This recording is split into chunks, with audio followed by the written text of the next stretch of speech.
संपूर्ण देशभरामध्ये आज दिवाळी मोठ्या उत्साहात साजरी केल्या जात आहे। राजकारण्यांच्या घरी सुद्धा राजकारण्यांच्या नेत्याच्या घरी अतिशय उत्साहात दिवाळी साजरी। मी आहे सध्या नवनीत राणा आणि रवी राणा यांच्या घरी। आपण बघू शकतो की नुकतेच लक्ष्मीपूजन झाल्याच्या नंतर फटाके फोडून आमदार रवी राणा आणि भाजप नेत्या नवनीत राणा हे आता फटाके फोडून दिवाळी साजरी करत आहे। आपल्यासोबत नवनीत राणा, दरवर्षी फटाके फोडून उत्साहात साजरा करता तुम्ही दिवाळी?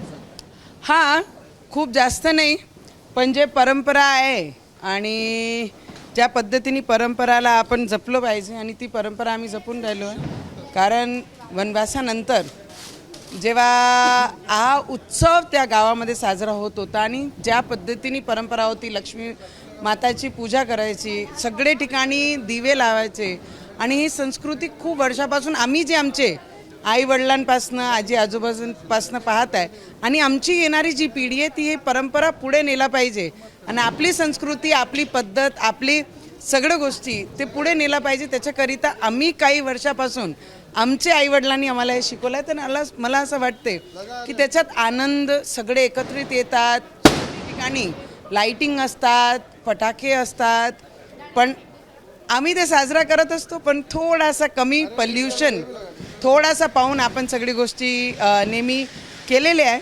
पण सगळ्यांना दिवाळीची शुभेच्छा देत असताना पॉल्युशन मुक्त राहायला पाहिजे, त्याची थोडीशी काळजी आपण सगळ्यांनी केली पाहिजे।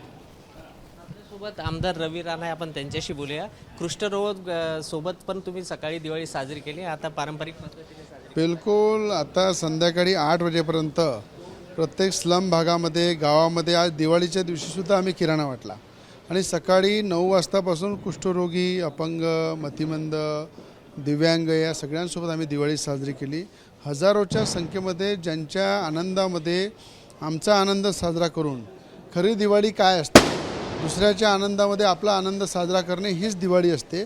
म्हणून ज्या ठिकाणी आज आपली गरज आहे त्यांच्यासोबत उभं राहून त्यांच्या चेहऱ्यावरचं हास्य, त्यांच्या जीवनामधला आनंद, मला वाटते हेच दिवाळीचा क्षण असते।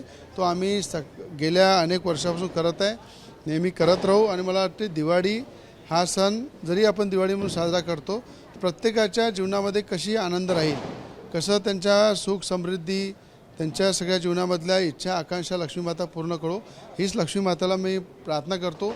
शेतकऱ्यावरचं आलेलं संकट, निसर्ग आपल्याला साथ देत नाही, वारंवार शेतकरी या संकटामध्ये असते। निसर्ग वरुराजाला, निसर्गाला सुद्धा मी प्रार्थना करतो की आपला शेतकरी मजबूत झाला पाहिजे, शेतकऱ्याला बळकट करण्यासाठी निसर्गाने सुद्धा साथ दिली पाहिजे, अशी मी लक्ष्मीमातेला प्रार्थना करतो आणि सगळ्यांना दिवाळीच्या मनापासून शुभेच्छा देतो। काल तुम्ही जॅकेट घातला, आज सकाळी दिवसभर जॅकेट घातला, खूप चर्चा होऊन राहिली जॅकेटची। मी सांगितलं की मी मंत्रिमंडळाची मला आशा होती, मंत्री बनणार होतो, मला असे संकेती होते आणि त्यामुळे मी काही जॅकेट शिवून ठेवले होते। आता ते खराब झाल्यापेक्षा दिवाळी दसऱ्याला घालायचे मग वेगवेगळ्या कलरचे जॅकेट आता मी दिवाळी दसरा चांगल्या सणाच्या वेळेस घालतो। पण मला असं वाटतं की जे जॅकेट जो आहे, जॅकेट घातल्यानंतर मला असं वाटतं की त्याच्यामध्ये कुठलं राजकारण नाही आहे। आपला स्वच्छ मनाने स्वच्छ काम करायचं, लोकांमध्ये राहायचं, जे मिळालं ते घ्यायचं, नाही मिळालं तरी जनतेसाठी प्रामाणिक राहायचं।